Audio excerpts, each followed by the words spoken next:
पीड़ पड़ी त्यारे भक्त पुकारे, दूर करो ने प्रभु दुख हमारे।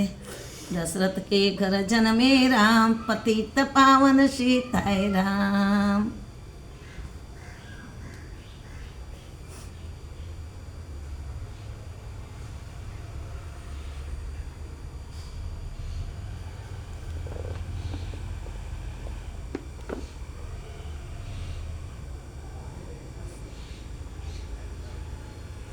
હવે કથા આપણી પણ આવશે હોતાના વચમાં, કારણ કે આ કથા અહીં સુધી પૂગી છે. બધાને તાળકાને મારીને ભગવાન હવે જનકપુરી જાહે. અમૃત સમાન પણ મુનિશ્રીએ પણ આશીર્વાદ આપ્યા અને હસી થઈને રામચંદ્રજીએ પણ વિશ્વામિત્ર મુનિને પણ કહ્યું કે હે મહારાજ, હવે પણ આપણે પણ જનકપુર તરફ પણ ચાલીએ અને જલ્દી પણ ત્યાં પહોંચી જઈએ.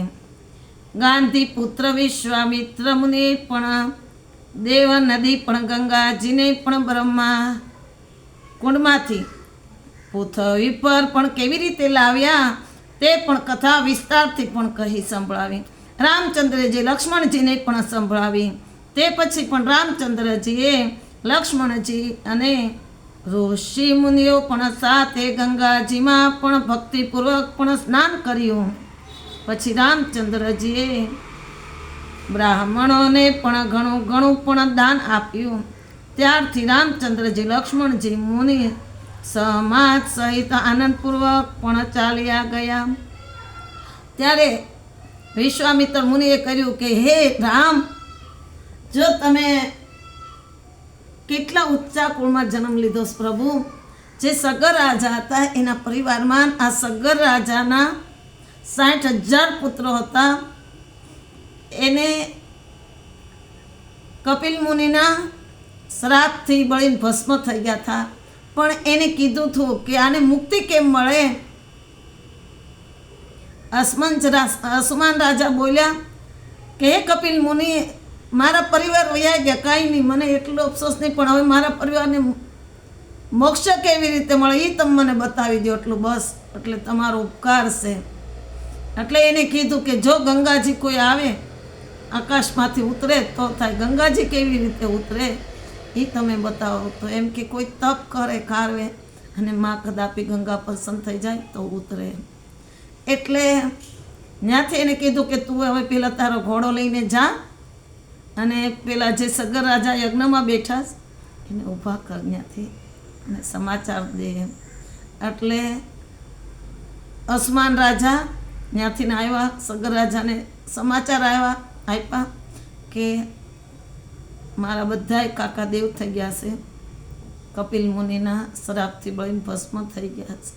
પણ કપિલ મુનિએ કીધું કે જો કોઈ ગંગાજીને લઈને આવે તો તમારા પિતૃને મોક્ષ થઈ જાય તારા કાકાને.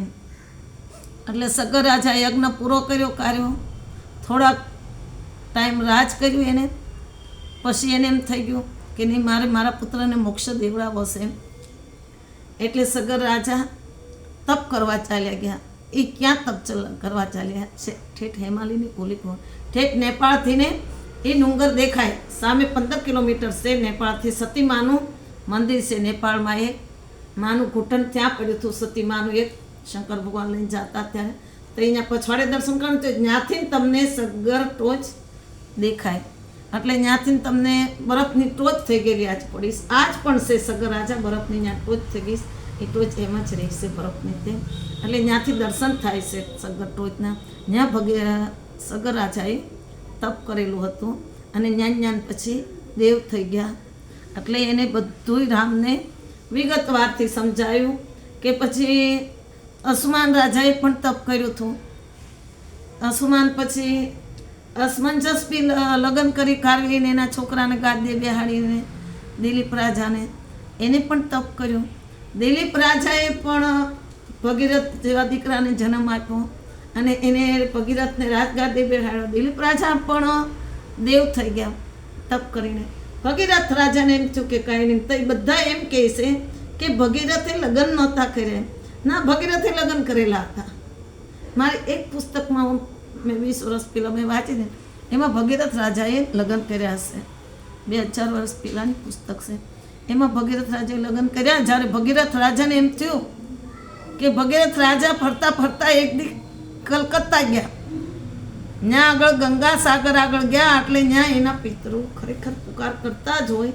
એને કીધું કે આ હું રાખના ઢગલા આટલા. ઘોડો એને ખેંચી ગયો એ તરફ. એટલે એને કીધું કાંઈ નહીં, ઘોડા મને આ ખેંચી જાય છે રથ, તો કાંઈ પણ હશે અહીંયા. એટલે ત્યાં ગયા, જાતા જાતા ત્યાં ગયા એટલે જોઈ ત્યાં રાખના ઢગલા. મુનિને પૂછ્યું કે હે મુનિ, આટલા બધા રાખના ઢગલા આ કોના છે? તો એને કીધું આ તારા જે પરિવાર દેવ થઈ ગયા ને તારા 60,000 પિતૃ એના ઢગલા છે.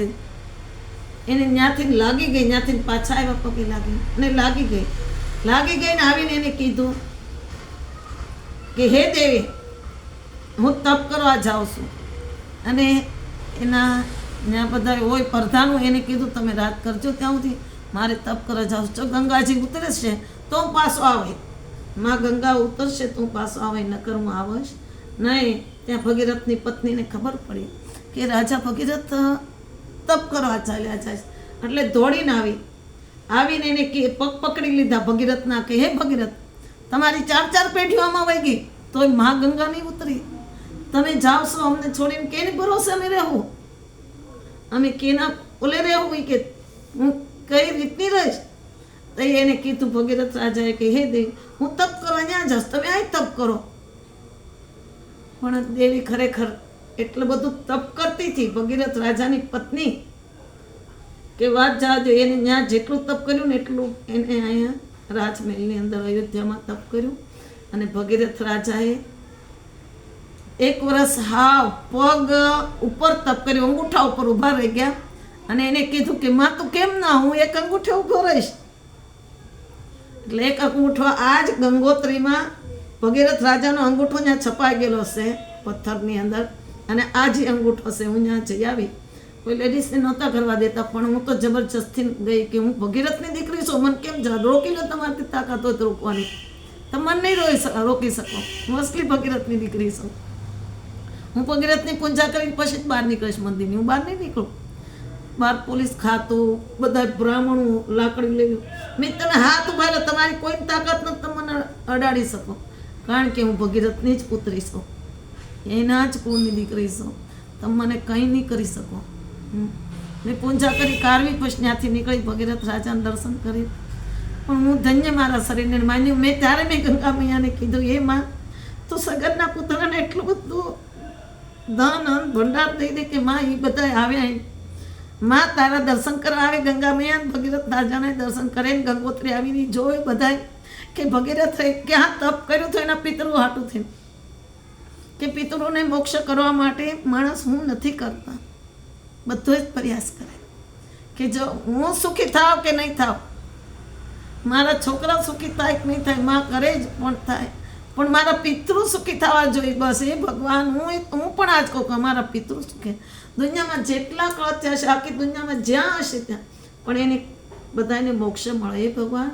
અને સગરના પુત્ર જ્યાં હશે ત્યાં બધા સગરના દીકરાને મોક્ષ મળે અને બધા સુખી થાય. હું તો આજ ગંગોત્રી ગઈ હતી ને 7-8 વર્ષ પહેલાં, ત્યારની હું કહું કે ભગવાન આ બધા સગરના દીકરા સુખી થાય. બસ અમે કોઈ જ પાપ નથી કર્યું, સગરના દીકરાએ સારું જ કર્યું. અમે દુઃખ જોઈને ઊભા નહીં રહી શકીએ.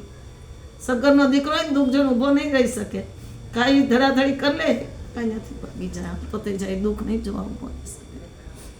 એટલે પછી માં એને વિશ્વામિત્ર રામને કહેશે કે હે રામ, તમારા પરિવારમાં ભગીરથ રહી ગયું. ભગીરથે એક અંગૂઠે તપ કરીને માં એને બ્રહ્માને આવ્યા, કીધું કે માગી કે હું તારે જોતું છે. પેલા વિષ્ણુ ભગવાન આવ્યા, શંકર ભગવાન ને વિષ્ણુ ભગવાન કે આ કોણ આવું બધું તપ કરી રહ્યું છે? તો કે કોઈ તપ કે આ નાકમાંથી ધુવાડા નીકળવા માંડ્યા, આવું અઘોર તપ એમ અહીંયા કે કોણ આ કરે છે? એટલે આવ્યા જોયું તો ભગીરથ તપ કરતા થાય એક જ તે પગ ઉપર હકીકતમાં. એટલે ત્યાં પછી એને કીધું કે માઇક ભગીરથને કે શંકર ભગવાનને બ્રહ્માંડ બધા કહેવા માંડ્યા કે તું માઇક. પછી એને વિષ્ણુ ભગવાન હતા તો વિષ્ણુ ભગવાનને કીધું કે માઇક તો કે ભગવાન હું માગું તમે આપો. એવું કાંઈ મને નહોતું લાગતું કે હું તો આટલા વર્ષથી તપ કરું તો મને કોઈ કાંઈ નહીં, એટલા મારા પરિવાર પણ હોઈ ગયા. તો કે માઇક આખેલે તને આપશું. તો વિષ્ણુ ભગવાને કીધું કે મારે ગંગાજી જોતા મારા પિતૃને મોક્ષ થઈ જાય. તો એને કીધું કે ગંગાજી તો હું નહીં આપી શકું, પણ બ્રહ્મા આપી શકે. તો બ્રહ્માનું તપ કર. ભગીરથ બ્રહ્માજીનું તપ કરવા માંડ્યા અને એને બ્રહ્માજી પ્રસન્ન થયા કે માગ ભગીરથ માગ, એ હું પ્રસન્ન છું. તો કે ભગવાન બ્રહ્માજીને કીધું, એ બ્રહ્માજી મને ગંગા આપો એમ. તો કે ગંગા આવે તો ખરી, પણ ક્યાં કોની ને જીલે. હું કહું જાય ને ગંગાને કે તું જાય એમ. કે સગર રાજાના આટલા પુત્ર તપ કરી કરીને વયા ગયા તો એ ઉતરી નથી, એટલે હું એને કહું મનાવું ગંગા મૈયાને. ત્યાં બ્રહ્માજી જઈને ગંગા મૈયાને મનાવવા મળ્યા કે હે માં ગંગા તું જા. બ્રહ્માની દીકરી તરીકે બ્રહ્મા લઈ આવ્યા હતા ગંગાજીને હિમાચલ પાસેથી. એટલે એને કીધું કે તું જા, અને આ લોકોને તો કે હું ધરતી ઉપર જઈશ તો પ્રલય થઈ જાય, હું પતાળમાં ચાલી જઈશ. મને કોણ આડતો કે તને ઝીલવાવાળા પણ છે. તો કે કોણ છે? એટલે શંકર ભગવાને કીધું. શંકર ભગવાનને કીધું ભગીરથે આવીને બ્રહ્માજીએ બધું વાત કરી શંકર આને ભગીરથને લઈને શંકર ભગવાનને કીધું, એ ભગવાન આમ કહે છે ગંગા તો. એટલે કીધું કે તું બ્રહ્માજીને કે ગંગાજીને મોકલે કે હું ઝીલી લઈશ એમ. એટલે રાજી થઈ ગયા કે શંકર ભગવાન ઝીલી લે. એટલે તરત જ તે પાછળ સમરણ કરવા માંડ્યા. એટલે બ્રહ્માજી આવ્યા કે તમે માં ગંગાને કહો કે શંકર ભગવાન ઝીલી લે હે. એટલે ગંગાજીને તરત જ તેને કીધું કે તમને પણ ઝીલી લે હે માં. એટલે ગંગાજી આવ્યા અને પ્રસન્ન થયા. એટલે શંકર ભગવાન જટા ખોલી. એટલે આ એ છઠ છે, આવશે આ કાર્તક મહિનાની છઠ. આપણી માટે મોટામાં મોટો દિવસ છે. હકીકત જ આપણો રામ ગાદ્ય પણ બેઠો હતો પડવાના દિવસે. એ કોણ હતો? સગરના પરિવારનો એક દીકરો રામ હતો, ભગવાન વિષ્ણુ પોતે હતા. એ પણ ગાદીએ બેઠા હતા. કાર્તક મહિનો આપણી માટે સારો. કાર્તક મહિના પહેલાં તો આપણે દુઃખ આવે જ. કોઈ બી સગરનો દીકરો છે ને એની શાંતિ નહીં હોય. હું તમને મોઢે કહી દઉં, કારણ મારા રામને પણ શાંતિ નહોતી. એ પણ લડીને લડાઈ કરતો હતો. એટલે ભગવાન આપણી માટે બહુ સારો દિવસ છે. અને છઠને દિવસે માં ગંગાને આપ્યા એને આપણને. એટલે ગંગાજીની માણસ છઠ ઉનાની રહી છે કે ગંગા છઠ ભગીરથ રાજાને માં ગંગા આકાશમાંથી ઉતરી અને અહીં આવી. પછી પાછી માં રહેતામાં શંકર ભગવાનની જટામાં રહી. શંકર ભગવાને પણ જટા ભગીરથ રાજા રોવા મળ્યા કે હે ભગવાન મારા પિતૃને કેમ મોક્ષ થાય, તમે આમાં જટામાં જ રાખી મૂકશો ને. એટલે સમરણ કર્યું શંકર ભગવાને. એક જ ખાલી લટ ખોલી અને માં ગંગાને મોકલી. પણ શંકર ભગવાને ઝીલી ન કર. હકીકત જ માં પતાળમાં વહી જાય. માં એટલા વ્યક્તિ આવે કે પતાળમાં વહી જાય.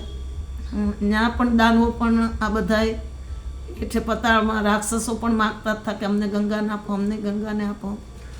બહુ બધું સંઘર્ષ કર્યું ભગીરથે. દેવતાએ તો કર્યું, ઇન્દ્રએ કર્યું, પણ ભગીરથે બી બહુ બધું દુઃખ સહન કર્યું છે. ત્યારે માં ગંગા આવી છે. એટલે આવીને એટલે બધે આખી એટલી બધી કથા હું અહીં નહીં કહી શકું તમને. હું એક થોડુંક ક્યારેક કહેતી જઈશ હું.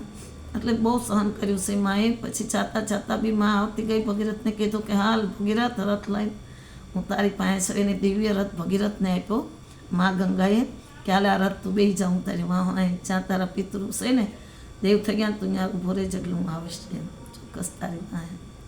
ભગીરથને આગળ નીકળી ગયા. પછી હું તમને કાલ પણ આ વાત કરીશ. થોડીક રામાયણ થોડીક મારી વાંચવી છે. એટલે હું થોડીક રામાયણ પણ આ 5 પંથા વાંચી લો. બોલો રાજા રામચંદ્ર ભગવાન કી જય, બાલકૃષ્ણ લાલ કી જય, સતગુરુદેવ કી જય, કેશવ કલમલહારી બાપાની જય, બાપા સીતારામ હનુમાનજી મહારાજ કી જય. જય શ્યારામ. તમે આ કથા આટલી મેં વાંચી છે, પણ તમે સાંભળશો ને તો માં તમે તમારું પણ કલ્યાણ જ કરશે ગંગા મૈયા. અને જેને સાંભળવાનું બોલવાવાળાનું કલ્યાણ કરે. શાસ્ત્રમાં લખ્યું છે, પણ સાંભળવાવાળાનું બહુ કલ્યાણ કરે. ખરેખર આ તમે સાંભળો ને તો 1-2 શબ્દ સાંભળીને નહીં મૂકી દેતા.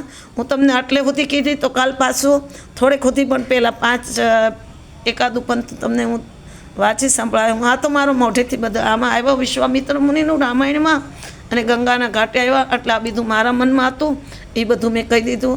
રામાયણમાં થોડોક ટુકડો જ હતો, પણ મેં કીધું કાલ પાછા માં ગંગા ઉતરે છે એટલે ક્યાં રોકાય એ પણ હું આગળ જતાં તમને વાત કરે છે. મારથી ભૂલાઈ જાય તો તમે પણ બધા ફોન કરીને મને કહેજો કે ગંગાજીની અમને કથા સંભળાવો. માં મને બોલાવશે જે મુખે જે જોઈશે એ માં ભગવાન રામ ને માં ગંગા ને સરસ્વતી બેસે એટલે હું બોલી દઈશ, તમને સંભળાવી દઈશ.